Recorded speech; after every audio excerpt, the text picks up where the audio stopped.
ఓకేనా?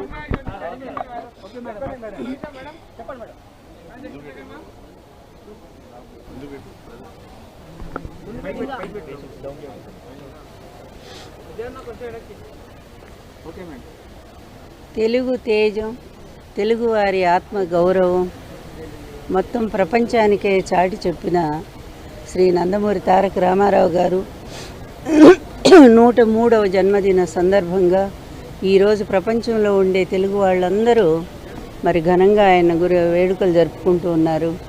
అదేవిధంగా ఎన్నో అన్నదానాలు జరుగుతున్నాయి, రక్తదానాలు జరుగుతున్నాయి. అందుకు మనిషి అంటే అట్లా ఉండాలి.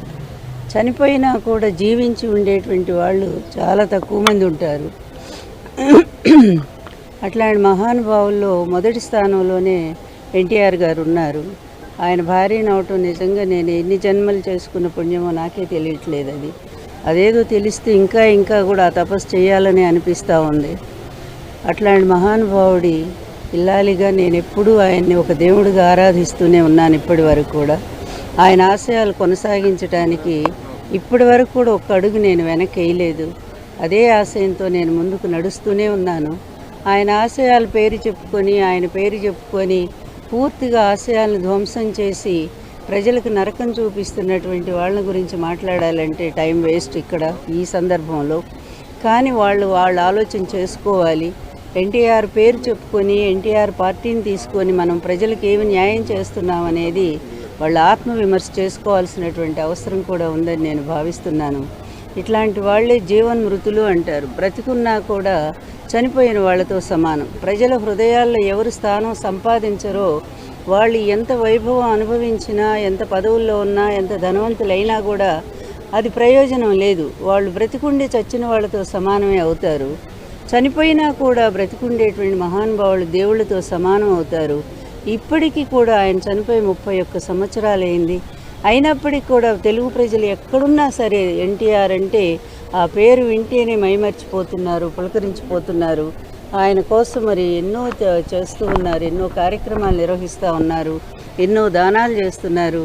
ఇక్కడ రేవంత్ రెడ్డి గారు కూడా విగ్రహం పెట్టారు, ఇక్కడ మైత్రివనం అనుకుంటాను. అక్కడ వారికి నేను ప్రత్యేకంగా తెలంగాణ గవర్నమెంటు తరపున ఆయన పెట్టినందుకు ముఖ్యమంత్రి గారికి నేను హృదయపూర్వకంగా ధన్యవాదాలు తెలియజేస్తూ ఉన్నాను. పార్టీ లేదని కాదు కానీ తెలుగు నేల, తెలుగువాడు, తెలుగు పౌరుషం, తెలుగు గౌరవం, తెలుగు జాతి అనగానే ఫస్ట్ గుర్తొచ్చే పేరు ఎన్టీఆర్ గారే. అందువల్ల ఇక్కడ పార్టీలకు అతీతంగా ఆయన నిర్ణయం తీసుకొని ముందుకొచ్చి ఎన్టీఆర్ విగ్రహాన్ని ఆ విధంగా భారీగా ఈరోజే అనుకుంటా ప్రతిష్టాపన చేస్తూ ఉన్నారు. వారికి మరొక్కసారి నా కృతజ్ఞతలు, ధన్యవాదాలు తెలియజేస్తూ వారి ఆశయాల బాటలో మీరైనా సరే నడిచి తెలంగాణ ప్రజలకు న్యాయం చేయమని చెప్పి రేవంత్ రెడ్డి గారిని నేను విజ్ఞప్తి చేస్తున్నాను. మీరు వెళ్ళేటప్పుడు పూలేయండి, మేము తీసుకోలేదంటే షేర్ చేసుకుంటారు కదా. ఈరోజు నందమూరి తారక రామారావు గారి 103వ జయంతి ఈరోజు నిర్వహించుకుంటున్నాము. నిజంగా చెప్పాలంటే మరణం లేని జననం నందమూరి తారక రామారావు గారిది అని చెప్పి మనం అందరం కూడా విశ్వసించవలసినటువంటి అవసరం ఉంది.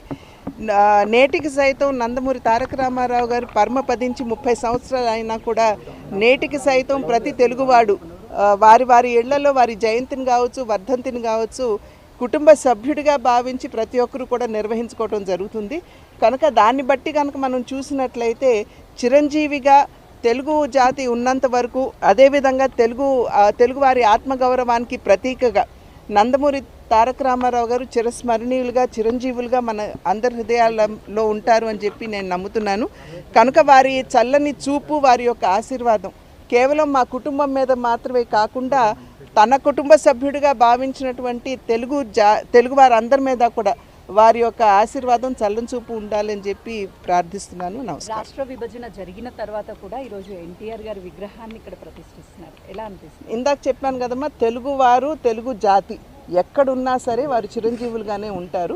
ఆ రకంగా వారు ఒక కథానాయకుడిగా అందరి హృదయాలకి వారు చేరువైనా కూడా ఒక ప్రజానాయకుడిగా, అంటే ఆపదలో ఉన్నటువంటి వారిని ఆదుకోవడం మాత్రమే కాకుండా రాజకీయాలు అన్నవి కేవలం అధికారం చలాయించడానికి మాత్రమే కాదు, ప్రజాసేవకి దాన్ని ఏ విధంగా వినియోగించుకోవచ్చో వారు రుజువు చేశారు.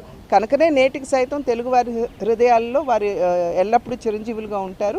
ఎక్కడున్నా సరే వారి విగ్రహాలు స్థాపించుకోవటం అనేది అది పరిపాటిగా ఉన్నది అని చెప్పి మనం నమ్మాలి.